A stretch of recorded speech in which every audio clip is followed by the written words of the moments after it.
All right, so week one's in the books. We drilled a lot of plays, a lot of sleepers, a lot of value. We got week two coming up. So I'm your host, Racky. We got Barnes in the building. We're gonna be talking about sleepers. We're gonna be talking about value, and then we're gonna go through game theory as well.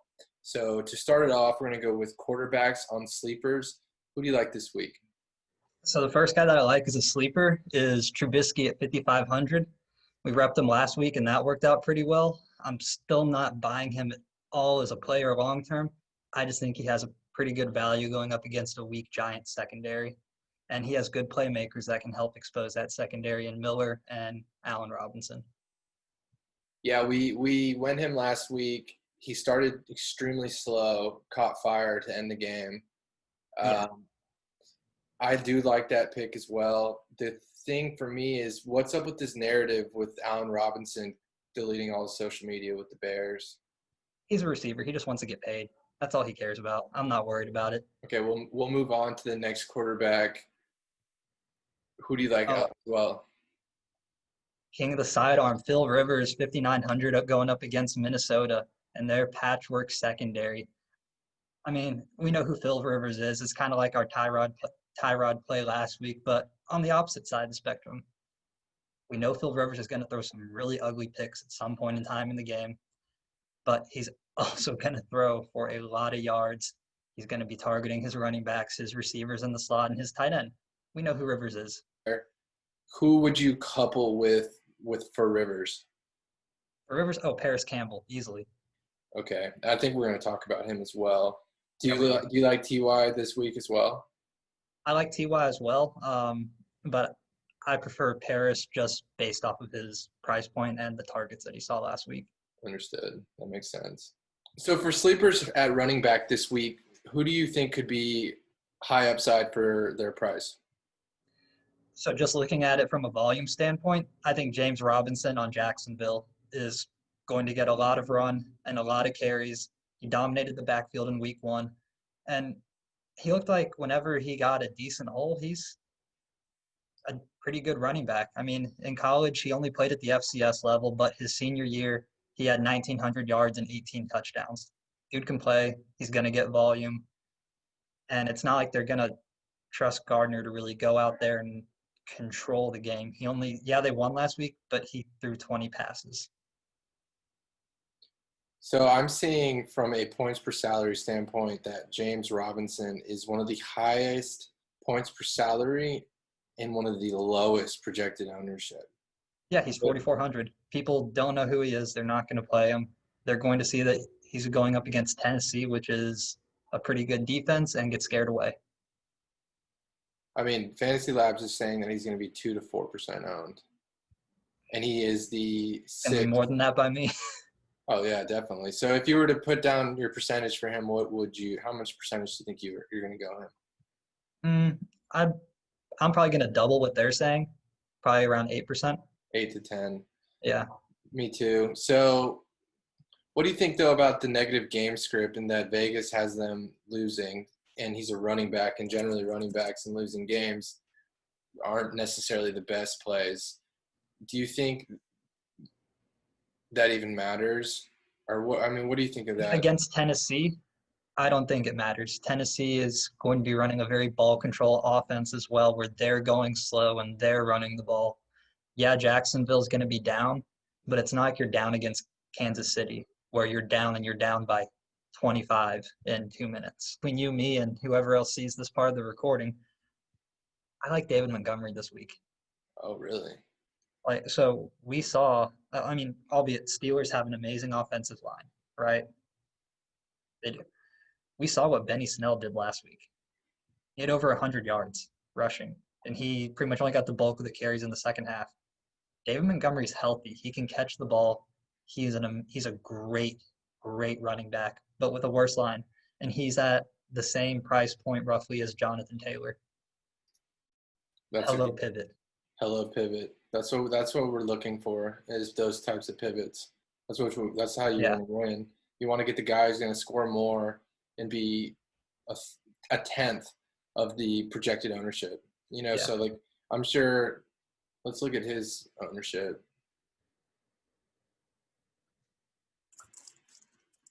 So Montgomery's ownership is projected at 2 to 4%.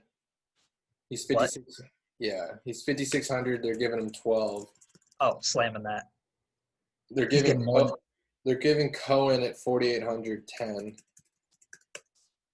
Could you see it also being Tariq, or do you think it's just mainly Montgomery that you like? I think it's mainly Montgomery because Tariq Cohen is like my height as a running back. I don't like that. Like he's good in space as a pass catcher, but that's assuming that they're going to be in a negative game script. True. Okay, so now we're going to be moving on to wide receivers this week. Do you see any sleepers this week in terms of upside? So we mentioned him a little bit earlier, but I really like Paris Campbell this week at 4,500. He operated mainly out of the slot, which is great in the first point because slot receivers are amazing. But it's a slot receiver team on a Phil Rivers. It's a slot receiver on a Phil Rivers team. I'm going to take that. He had 9 targets last week, had 6 catches.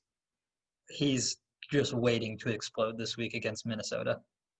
People are going to, I think a lot of people are going to go towards TY because he's the big name and woo, yay, like he's fast and everyone's known him for however many years he's been in the league. Harris Campbell can ball. I'm ready for it. Projected ownership on TY is 13 to 16. Projected ownership on Paris is 9 to 12. So being 10%, the field tends to say, we like this player. And at the same time, they tend to say, but we're not going to over-rep them. What I have found is those 10% players generally do really well. I like to call it the 10% magic. If I were to be able to see the ownership of all players before a slate, I would want majority of players at that 10% range.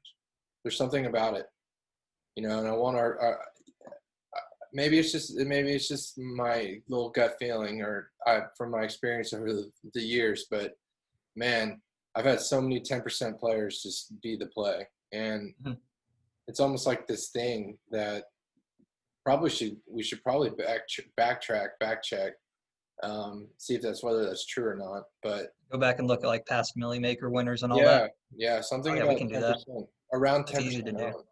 Yeah, no, Something I like believe that. it because that 10% is enough to differentiate you from the field so much. And If that hits, ooh, but beyond that, it's something about the fact that that the there's field interest. likes them but doesn't love them. Yeah, and that's it's almost as if you have the imagination to like Paris Campbell this week, but you're not necessarily sure because he hasn't had that big week yet. So he's 10% owned, and then he has that huge week. Mm-hmm. Yeah, I understand that. It's very interesting. So watch out for that. What we saw last week was everybody was going Devontae, and Devontae was the play, but so was Aaron Rodgers. And so, you tend to want correlation, right? So I think that if everyone is going to consider TY or Paris, then they should consider Phil. But what's odd is that Phil's projected ownership is pretty much the lowest out of any quarterback. Because nobody likes Phil Rivers. He's not fun to watch. He's not fun to play. If you're playing a quarterback, like most people are going to go with people that they enjoy watching, like Lamar Jackson or Josh Allen. Like they're fun. Phil Rivers is not fun. It's true. I think that's a big part of it. And like we'll get to it in like our value picks at quarterback. They're both really fun guys to watch and play, and they both happen to be in very great matchups. So now we're going to talk about tight ends this week. Do you see any sleepers at tight end that you like? Oh yeah, I still like Mike Gesicki. I'm not too worried about his performance last week. I mean, if Fitz is still starting, he's still going to be throwing the ball to him a bunch. And with the way that the Bills' defense works, they're going to have Tre'Davious White out there just erasing whoever the opposing wide receiver is. If it's Devontae Parker or Preston Williams, they're pretty much going to be non-existent. So I'm looking at his projected ownership, and he's projected at 0 to 1%. So that's your exact definition of a sleeper there. Mhm. Interestingly enough, is that he is the sixth best tight end on a points from per salary basis. So that is another high upside, low ownership type play. He has one of the And I'm highest. gonna take it. Yeah, he has one of the highest ratings for a tight end. His ADP was very high. Yeah, Why is the field not going to play him? because they see the defensive matchup and they see Fitzpatrick, and they're not gonna like it. Okay, so another tight end that I want to talk about actually, and I want to ask you about is Jordan Reed at 2,600. His price, I mean, he's basically the minimum. The minimum is 2,500 for a tight end. He's on the 49ers. If Kittle is held out, do you see a world where he gets 10 points? That's all he needs to hit value. It's 4x, not 10. Maybe. I don't know. It's always the thing with Jordan Reed. Is he healthy? And then how long is he going to be healthy for? Is he True. going to be healthy for the full game, or is he going to go out there, run 4 routes, and pull a hammy? That's I mean, that's the risk with Jordan Reed. You never know what's going to happen with him. I think if Kittle is out, he's worth a dart throw because he's so cheap. I could see it, yeah. So now we're looking at defense. Who could you see as a defensive sleeper this week? Talked about them last week, and I still don't like it. It's a punt, but Miami, that's 2,100. Like we just talked about, they're not going to win this game. They're going to be losing. But the most important thing is that Josh Allen isn't safe with the ball. He lost 2 fumbles last week. He had 2 interceptions that were dropped. Like, we know that turnovers are generally pretty random, but they have a good chance of getting a turnover with Josh Allen's ball security. See, Miami is the highest points per salary for a defense, Yeah, because they're the tied with cheapest. the New York Jets, which we're not going to go. We're not going to pick them, Not of touching. Not touching with a 10-foot pole. course. But Miami D definitely has a bunch of players that can get it done. Yeah, they got some dudes. There's just so much randomness with defense, and so paying up for a defense, unless it's an absolute for sure thing, Like the Pats last year. right? Then you're often in a good position to play a bunch of the cheap teams and hope for the best. Yeah. I mean, like we did that with the Lions last year whenever they were playing KC, and they ended up being one of the highest scoring defenses because they like returned a fumble for a touchdown. Last week, the best defense was 2000 Washington D. They played Philly. We talked about them. We didn't include it in the video. However, again, the minimum. Okay, so now we're going to be talking about value plays for quarterback. Is there anyone in particular that really stands out to you? Oh, Kyler at 6,100. Even after what he did last week, I don't understand his price. He looked amazing last week. He destroyed what was supposed to be a very, very good San Francisco defense.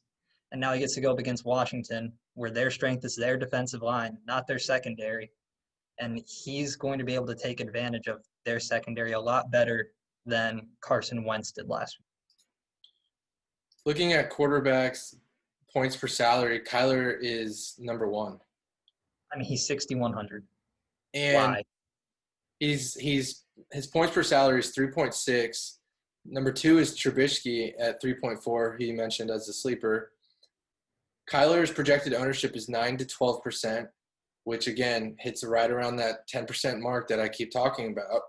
Yeah. I'm not necessarily sure whether they're correct with that. They could be definitely wrong. I could see him easily being 15, 20% owned. But assuming they're partially correct, I definitely think we should overweight him. What would you put your percentage for him? Oh, yeah, definitely closer to like 20% for him. Yeah, same. So I think Like I'm putting him on a lot of teams. 20% for And sure. with his price, it lets you pay up at other spots too. Instead of going at like Lamar Jackson for whatever his incredible price is, you can pay down for Kyler Right. and then pay up for like Derrick Henry and Devontae Adams. Sure. I'm with that. I think just based upon the fact that he's the highest points per salary and his projected ownership is not necessarily that high, he's incredible value play. Yeah. And people are probably going to get scared away because, apparently Washington's amazing now after one game. Right, right. So we want to Mhm, take advantage of mhm. that recency bias and essentially just crush the field. So any other quarterbacks that you like for value? Dak, 6,800 against Atlanta. Like, I mean, so not comparing them at all because Russ should have multiple MVPs by now. But we saw what Russ did last week. He was borderline perfect against this secondary. I mean, if Kellen Moore and Mike McCarthy are remotely the offensive geniuses that they're supposed to be, they're just going to let Dak tear up this secondary. It's going to be amazing, beautiful to watch if they let us do it. Dak is the fourth rated quarterback in terms of points per salary with a projected ownership of 9 to 12%. He's going to be much higher than that because he's facing Atlanta, guaranteed. You're right. I think that people are going to do what they did last week or see the sort of Russell Wilson, Matt Ryan type situation Mm-hmm. um, and take the high over under. Yeah. Oh, yeah, definitely. Pretty much the only thing that I don't like for their pass catching unit is their tight end spot. With Blake Jarwin going down. Yeah, with Blake Jarwin going down, I don't think the backup is going to be able to handle the type of load that Jarwin would have otherwise. Do you think people are going to over-rep the backup tight end with the cheap ride? Definitely. People always do.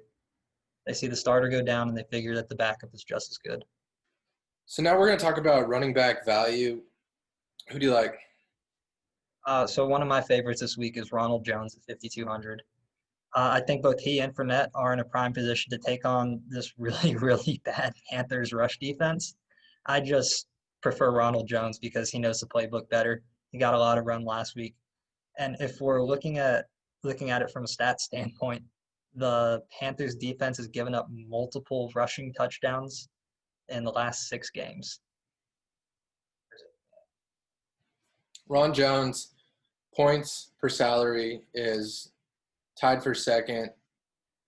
I guess it's tied for third and fourth.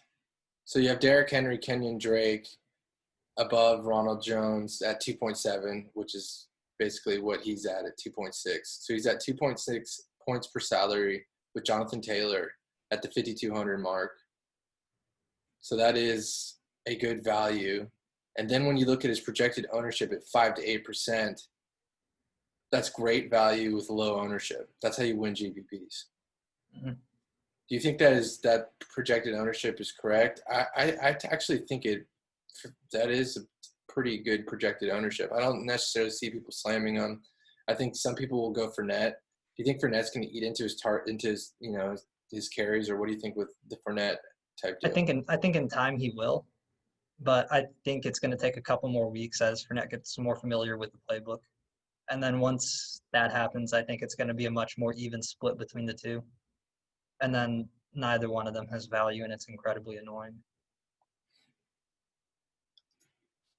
So moving on, is there any other running backs that you like for value?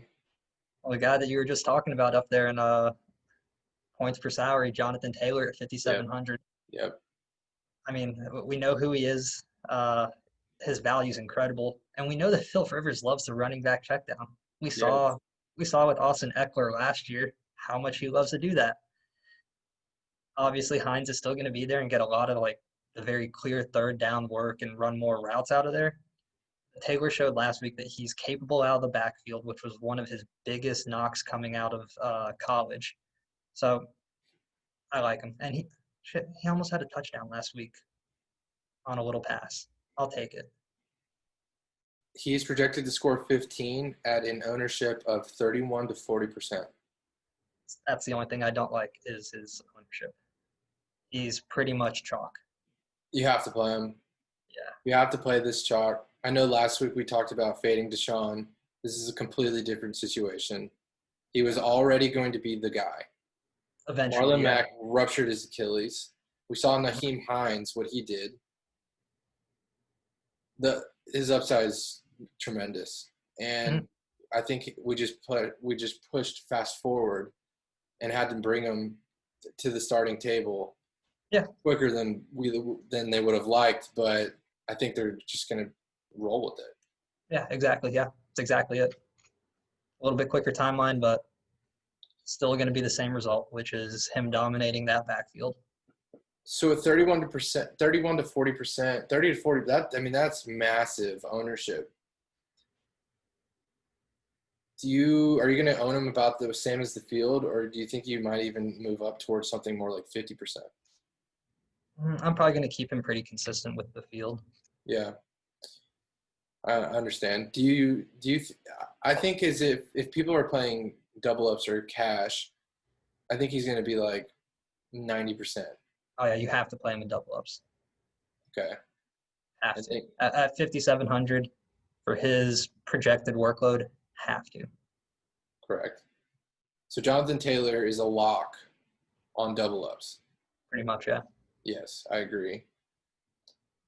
And then for GPPs, he's going to be 30 to 40%.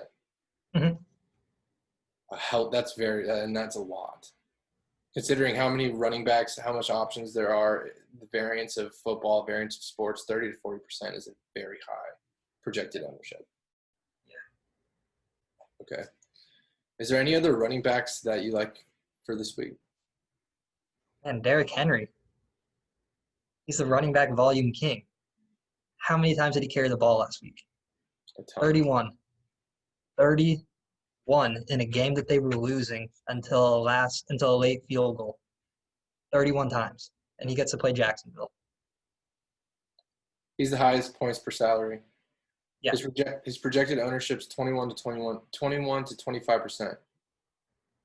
Do you think that he's a lock as well for double up? Yes. 100% yes. So when people are making their cash lineups, you think they're going to slam Jonathan Taylor and Derrick Henry? I am. Okay. Are you going to over-rep him in GPP more than 25%? Henry, yeah. At 7,900, yeah. He should be more than that, in my opinion. He probably should be like 8,700. Yeah, so normally, like, what we always talk about is, like, you need to, like, go get your studs. You need to go get McCaffrey and Lamar and try and fit them in. This week, I'm not doing that. I'm pretty much going to build my lineup around, like, Henry and Kyler and pretty much, like, Devontae Adams and chase the studs there because I don't see the massive difference between McCaffrey and Henry this week or Kyler and Lamar this week. Okay, so now we're going to be talking about wide receiver value. What do you like at wide receiver this week for value? So just in general, like we mentioned earlier, the Dallas pass catchers, Amari at 6,300, Gallup at 56, and CeeDee Lamb at 47. We want exposure to this group. We don't necessarily want to put all of them on the same team, but I think it's good to get exposure to all three of these guys throughout your lineups. So the tied for third highest points per salary is CeeDee Lamb. Projected ownership 17 to 20%. I see that. I definitely see that. He looked really good. He's 4,700. The upside's there. Massive upside. So it's the week of the cheap wide receivers. Yeah, he's a cheap wide receiver in a high-scoring game. I think that Dak will be owned in a similar amount, 17, 20%. And so obviously that's a good correlation play. You have CD, you go Dak. You mentioned Dak. Amari Cooper is just 0.1 points per salary below at 2.6. So CeeDee Lamb's 2.7, projected 12.74. Amari Cooper's projected 16.26, 2.6 points per salary. I like both of them as well. Those are both very good value plays. I'm trying to find the – and then Michael Gallup is projected 12.7 points with 2.3 points per salary. He's a little bit lower, but to give you a comparison of who he's sitting around is Will Fuller, Robert Woods, Marquise Brown, Sammy Watkins, Tyreek Hill. They're all projected at 2.3. Mm-hmm. His ownership is 5 to 8% projected ownership. He could be a good pivot if you do. That's why he's my favorite play out of them. Right. So exactly. So I like him for almost like a sleeper in a weird. Yeah. Well, we'll get to in regards to his ownership, right? Yeah, so we'll get to why he's a good play more in the game theory segment. Okay. What other wide receivers do you like this week? Just a couple guys that I think are in perfect spots. Allen Robinson at 6,400. He's in that great plus matchup against the Giants defense. He didn't get it done last week, but doesn't mean he can't get it done this week. Do you like specifically Allen Robinson, or do you like? I like specifically Allen Robinson. Okay, it's not like last week where it's Anthony Miller or Allen Robinson. I like specifically Allen Robinson this week. Okay. His points per salary are projected at 2.4. He's projected to get 15.3. Do you like this week at wide receiver? Devontae straight chalk, but he's going up against Detroit's secondary. So 2 out of their 3 starting corners were limited in practice this week. One of them's probably not going to play, and their 3rd overall pick might be starting. You just got to slam him.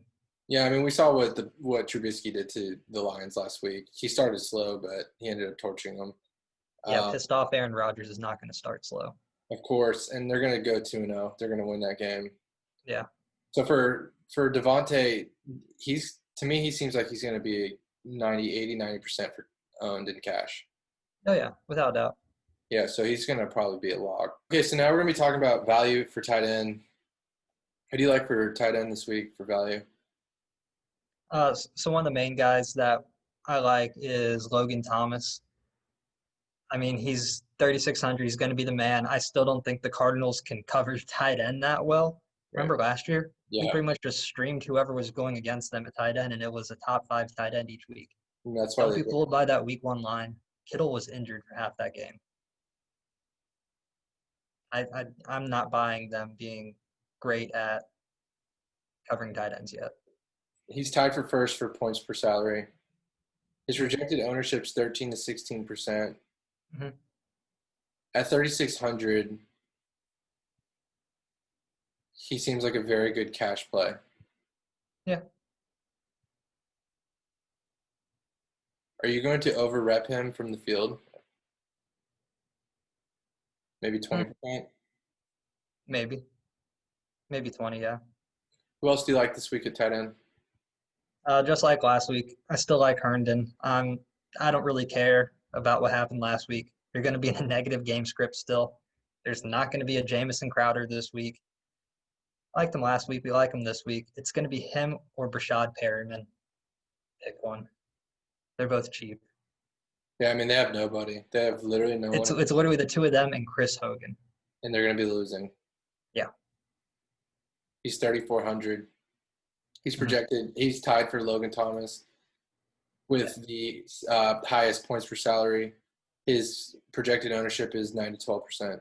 So I think he or Logan Thomas both would be good cash plays. Are you going to over-rep him from 9 to 12%, or does that seem about where your head's at? It's about where my head's at. Is there anyone else that you like this week? Lastly, it's just Hayden Hurst at 4,600. He ran the most routes out of tight ends last week. He ran a route on 81% of Atlanta's dropbacks. Atlanta has to pass. They have to score to keep up in these games. I'm not really worried about what happened last week with him because the most important thing is that he was running routes. And there's not going to be a Jamal Adams out there this week to make life hell on the Atlanta pass catchers. I mean, Jamal Adams was everywhere. He had 12 tackles, 8 of them solo, a sack, and 2.5 tackles for loss. That's not coming from the Cowboys defense this week. He's going to have a lot more room to operate. I like him for all the things you said, but especially because his projected ownership is 2 to 4%. And I do Yeah. think it's going to be very low because of they have just such a recency bias. What have you done for me lately? Mm-hmm. He didn't have the game that people necessarily thought he was going to have. He was mentioned a bunch of times across a lot of different sites for having that sort of sleeper value upside. Mm-hmm. What happens often is people will say a person they won't hit, and then the next week they don't play them. Yeah. So it's almost like they're mad at them. Oh, yeah. I don't care if he didn't hit last week. Who cares? All right. So now we're going to move on to our game theory segment. Um, what jumps out at you? What are some like quarterbacks, running backs, receivers that you think are good game theory plays? Okay, so right off the top of my head is Jared Goff. Why? So I think that everyone's going to look at last week and they're not going to play him. They're going to look at his price. They're going to look at it last week where he almost got 300 yards. He could have easily scored a few touchdowns. Dallas has a pretty underrated defense. I don't believe in the Malcolm Brown story. I don't believe in the Eagles. So I actually really like Rams D as a sleeper almost this week. They're at 2,800. I think everyone's going to look at the Vegas line, which has the Eagles winning. The Eagles could win. If they do take the lead, or if Vegas is correct, then Goff's going to be behind. If Goff's behind, he's going to be throwing. I don't like Malcolm Brown, like I said, for long-term purposes. He may have had a good week last week. But Goff has so many threats. He has Cooper Kupp, Robert Woods. I do think Tyler Higbee could be a great tight end play this week. I know that you're not necessarily feeling it, but from a game theory standpoint, I do like it. I think that he has a reasonable price. I think his ownership's going to be low. Okay. I mean, the only thing I really disagree on there is Higby. I'd rather pay up to 300 more and get Goddard or pay down 100 and get Hurst. But that's just me. But that right there is why I almost like Higbee, because a lot of people will be in that same price range, Mm-hmm. and it's a pivot. Okay, yeah. So I think he'll be like 2% owned, and I think he can get it done. Who else you like? I think Bill O'Brien is going to have a surprisingly close game this week with his Texans. Everyone's writing them off. I know that's a statement. I know that sounds crazy. But David Johnson fits what Bill O'Brien is trying to do. Mm-hmm. Trading away Hopkins on paper looks terrible, but Bill O'Brien made Carlos Hyde and Duke Johnson into formidable fantasy assets last year. Mm-hmm. Duke Johnson might be injured this week. He was limited. David Johnson really fits into the Bill O'Brien scheme well. His price is 5,800. Everyone's going to be going Jonathan Taylor at 5,700. I definitely think you play Jonathan Taylor. I'm not saying fade Jonathan Taylor. Like I said, fade Deshaun Jackson last week. But a similarly priced pivot would be David Johnson in a game that he's projected to be losing, which is going to scare the hell out of everyone. So he'll be low owned. And I think there really is a simulation where this game's close. QB games. Yeah, I like it.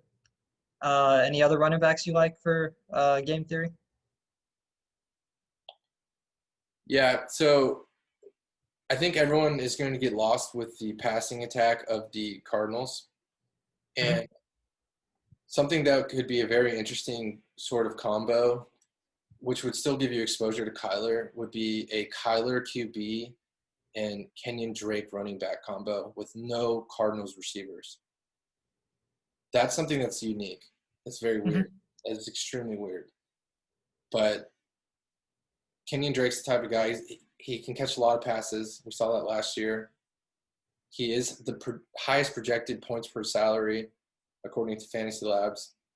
So I think a lot of people are going to play a naked Kenyon Drake without Kyler.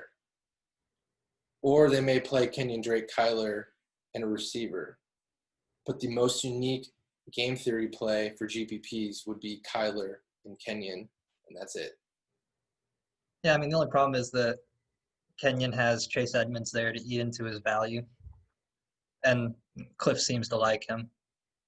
I agree. I know that that is a threat Yeah, yeah, yeah. I know. I'm just saying, like, that's something to keep in mind. for sure. But at the same time, I think people will think that exact thought, and that's also part of why I think there's a lot of value in playing And that's Kenyon why you like it. Drake and also putting him with his QB. What you got for me at wide receiver? So at wide receiver this week, I think that it's the coming out of Scotty Miller this year, right? So he runs a 4.3. He is the perfect wide receiver for Tom Brady. He plays that Edelman, Wes Welker, Danny Amendola type, small, shifty guy, extremely fast. Godwin is in concussion protocol. Mike Evans' hamstring's a little iffy. But regardless if they both still play, I still think Scott Miller has upside at 4,100. Oh yeah, and he's going to be going up against that pretty bad Panthers defense. So the Bucks are going to be scoring points all over the place, I think. And Tom Yeah. Brady is the QB that will find a guy and just he'll whore it out. He'll just Oh yeah, and he targeted Scott a lot last week, so and that was with starting to build that report. right. I mean, and let's just say Scotty had scored a touchdown instead of Mike Evans. He might be one of the highest owned players on the slate. I mean, he got 12 last week. He definitely had the opportunity to get 20. Mm-hmm. I think there's a simulation where Scott Miller gets 20, even with Godwin and Evans. I'm not saying play him a whole bunch, but if But Godwin's rep him. out, Yeah, rep him. if Godwin's out, I'm going to slam Scott Miller. Oh, I know you will. I I mean, saw you build your best ball teams. yeah, he's on like almost all of my best ball teams, thanks to you. If Godwin is out, I'm probably going to go Scott Miller 40%, 50%. This week, one of the highest projected wide receivers is your boy Deontay. I see your Yeah, chart file there. He had a couple drop passes. He muffed a punt, and he still got a ton of targets for Big Ben. Big Ben is yeah back. Big Ben he looks had 10 good. targets, 10 targets, 6 receptions. Right, and Ben kept throwing to him. I think the first two passes were both dropped. Something kind of crazy where most quarterbacks would probably move on or hold a grudge. Big Mm-hmm. Ben walked up to him. You mean like Tom Brady? Yeah, he ain't no Tom Brady. He didn't Tom Brady him. Big Ben just kept going to him, and then he very easily could have had a touchdown to the second touchdown to Juju. Yeah, yeah, he was open in the middle of the field on that one. Yeah. No, I love the Deontay play. He's going to be heavily owned because DraftKings made these prices before the Monday night game when they actually got Right. to see the Steelers. Sure. So they just expected him to be exactly the same. So we're just going to take advantage of DraftKings just giving us this play. So the thing that I want to talk about, though, for game theory wise with Deontay is that his projected ownership is extremely high. Oh, yeah. He's the second highest projected ownership for wide receiver behind Devontae Adams. Yeah. I think Deontay is a great cash play. I think he's a great GPP, and I think you're crazy if you fade him in either. So Yeah, what I'm saying is do not fade Deontay this week. If you don't know who he is, I don't care. If you've never heard of the name, that does not mean anything. Do not fade him this week. I like it. I mean, I wasn't going to fade him anyways, but you sold me. Right, I'm talking more so for anyone who's watching this. You can very easily get burned because he'll be Yeah. so highly owned. He gets, at his price, he just needs to get 11. 12, which he's projected to get 12.22. If he gets 14, 15, 15 plus, he lost. If you fade him, it's over. Your day's over. You're moving on to week 3. So another wide receiver for game theory is the recency bias of Christian Kirk. He didn't necessarily have – everyone saw what DeAndre Hopkins did. Christian Kirk played 75% of the plays, 75% of the snaps. He didn't get targets, but he's on the field. Being on the field is what we like. Mm-hmm. We like Kyler. The projected ownership is higher than what I necessarily think. Fantasy Labs has him as like the 4th projected wide receiver at 17 to 20%. I don't know if the field will actually buy that because of the recency bias. I bet a lot of that's based on his price, the 4,300. You're right. And they're probably assuming that people – that's probably just the computer algorithm assuming that people are just going to play like – They're going to play a 4,300 receiver who played well last year. Yeah. Right. His points per salary is at 2.2, which is not necessarily elite compared to Deontay, Devontae, CeeDee Lamb, etc., Paris Campbell. So I don't necessarily love him. I'm not going to play him in cash. But I think he is a good dart throw for GPPs to couple with Kyler. He's a good pivot from the DeAndre play that everyone's going to chase. Everyone's going to be playing DeAndre this week. And it very well could. So then, Christian. Yeah, makes perfect sense. Yeah, if you want to still have that exposure to that offense, then you do Kyler and Christian instead of Kyler and DeAndre. Yeah. I want to mention is that this week is probably one of the few weeks in the past 2 years where Christian McCaffrey is going to be under 20% owned. Do I love his matchup? Absolutely not.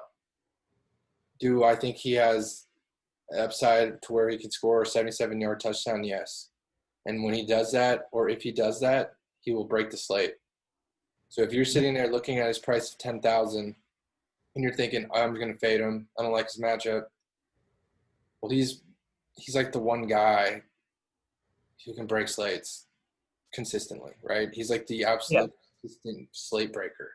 And so he got 28.5 last week. And I would say he didn't really have that good. He was all right. Not like up to his standards. Yeah, exactly. And you got 28.5. So what I'm saying is for game theory, I don't necessarily think that Christian McCaffrey should be faded this week. I know a lot of people are going to consider it and think about it, but I think that you need to play him on some teams. So is there anyone for game theory that stands out to you? I know I mentioned some of my people, but what about you? The main thing I want to talk about for game theory is a stat that we're going to be referencing a lot this season called air yards. So pretty much what it does is it measures the team game plan. Are they taking shots? Are they conservative? And who are they taking the shots to, most importantly? So what air yards does is it measures the opportunity of a receiver rather than how well they actually did. So it's pretty much how far does the ball go in the air. Doesn't take into account yards after catch. Just doesn't matter if it's complete, incomplete. We can see who's getting the targets and how far they are. We can identify these guys that had a bunch of air yards, had a high average depth of target, essentially, and didn't perform well. So just a little list of guys to keep in mind that had high air yards last week that didn't perform that well. Deontay Johnson, who we mentioned, T.Y., Allen Robinson, Darren Waller, Gesicki, DJ Moore, and then the last guy, who I think is one of the more interesting ones, is the rookie receiver on the Lions, Quintez Cephas. If Kenny Galladay's out again, which it looks like he might, this dude got 10 targets last week and had 3 receptions. He's just getting peppered with targets. I almost asked you about him last week because I know we mentioned Marvin Jones, and so I had no idea who Quintez Cephas is. Yeah. He got all the targets. He's got all the opportunity in the world. Do you think he could be a sleeper this week, especially with his team going to be losing? All depends on Kenny. If Kenny's out, then yeah, I like him. If not, then I'm not touching him. The biggest thing that people need to do is they need to watch the injury reports, especially in relation to offensive line for Philadelphia this week. One of the best things about the Rams defense is their defensive line. They have Aaron Donald and then Michael Brockers at defensive end. Those two guys are going to wreck the Philly offensive line if they're as injured as they were last week. Yeah, I mean, I agree. It just could not be pretty for them.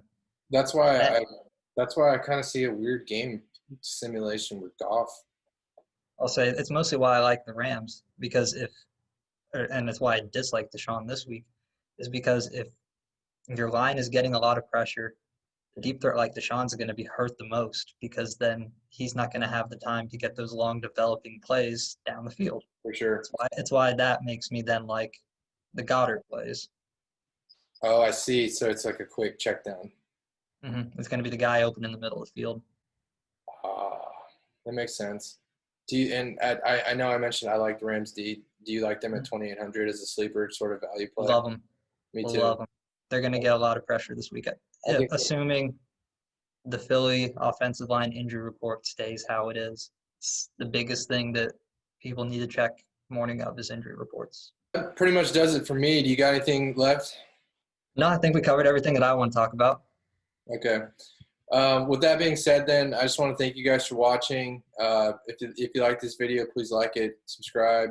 It helps the channel out. Leave comments. We'll answer them. Yeah, if you have any lineup builds that you want to ask us about, any specific players that you think, whether you want to play them or fade them, let us know.